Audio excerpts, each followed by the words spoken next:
বাংলাদেশের রোহিঙ্গাদের জায়গা করে দেওয়া হয় মানবিক কারণে, তখনও কি বাংলাদেশের সাধারণদের প্রশ্ন করা হয়েছিল ইয়াবা এবং মাদক আসছে মায়ানমার থেকে আমাদের এখানে? সেই পরিস্থিতিতে আমরা এই জিনিসটাই কন্ট্রোল করতে পারি না।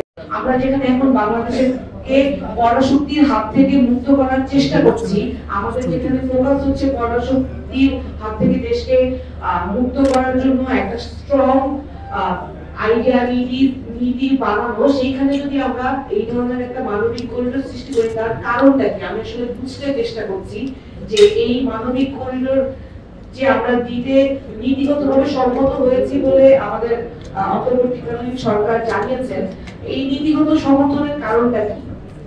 এটা তো শুধু অন্তর্বর্তীকালীন সরকার যদি এই সিদ্ধান্ত নিয়ে থাকে, এটা স্টেক হোল্ডার তো শুধু সরকার না, স্টেক হোল্ডার বাংলাদেশের আপামর জনগণ। যখন বাংলাদেশের রোহিঙ্গাদের জায়গা করে দেওয়া হয় মানবিক কারণে, তখনও কি বাংলাদেশের সাধারণদের প্রশ্ন করা হয়েছিল? ওয়ালটন আবারও মিলিনিয়ার অফারে ওয়ালটন ফ্রিজ কিনে আপনিও হয়ে যেতে পারেন মিলিয়নিয়ার। মিলিনিয়ার ছড়াছড়ি দেশ জুড়ে, এটা শুধু ওয়ালটনই পারে।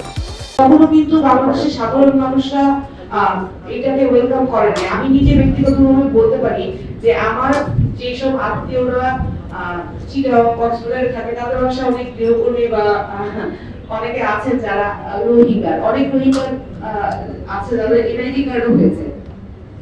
তো এই ধরনের পরিস্থিতি যখন আমরা কন্ট্রোল করতে পারি নাই, এখন অনেক ইয়াবা এবং মাদক আসছে মায়ানমার থেকে আমাদের এখানে, সেই পরিস্থিতিতে আমরা এই জিনিসটাই কন্ট্রোল করতে পারি না। সেখানে একটা করিডোর দিয়ে আমরা সেইখানে আমাদের কি সামরিক বাহিনী এতটা স্ট্রং, আমরা যদি ইউএন এর থ্রু আমরা এই করিডোরটা ম্যানেজ করি, সেটা কিভাবে ম্যানেজ হবে, এটা একটা বিস্তর আলোচনার বিষয়।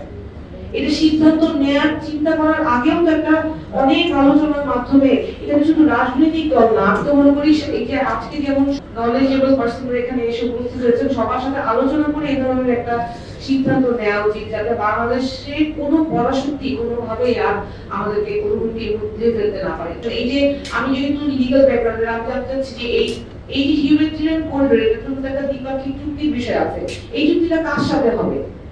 এটা তো জানতা সব আরাকান আর্মিদের জন্য আমি যদি এই সুবিধাটা দেওয়ার চেষ্টা করি, তাহলে যদি তাদের সাথে চুক্তি হয়, তারা কি অথরাইজ? তাহলে তো জানতা সরকারের সাথে কি আমরা আলোচনা করেছি এই বিষয়ে? এই জিনিসগুলো আমি মনে করি অনেক বেশি বিচার বিশ্লেষণ করার ব্যাপার আছে।